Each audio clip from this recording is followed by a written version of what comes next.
এটাও একটা স্ট্যান্ড, এটা হচ্ছে ছোট্ট স্ট্যান্ড। এটা মানে লাইভ করতে আর ছোটোখাটো নিচে রেখে ভিডিও করতে খুব ভালো হয় এই স্ট্যান্ডটায়। তো দেখো এই স্ট্যান্ডটাও নিয়ে এসেছি, তোমাদের সঙ্গে একটু শেয়ার করি।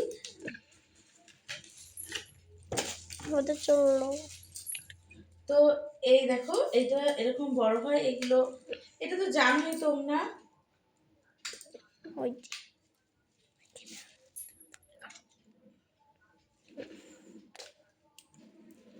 তো এই যে ছোট স্ট্যান্ড, এটা একটা জিনিস,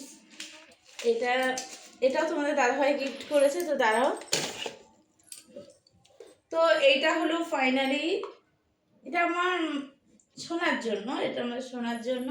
তো ওর ছবি সেট করা হয়ে গেছে। তো দেখো তো এটাকে স্মার্ট ওয়াচ বলে, জানি তোমরা সবাই জানো। তো এইটা আমার সোনা ভাবির জন্য অনেকদিন সব মানে হাতে দেবে, ও মানে ইউজ করতে পারুক আর না করুক, একটু হাতে দেবে ওর ভালো লাগে তাই। কিন্তু ফাইনালি এটা আমি ইউজ করব। তো দেখো কেমন হয়েছে ঝটপট তোমরা কমেন্ট করে জানিও কিন্তু। টাটা।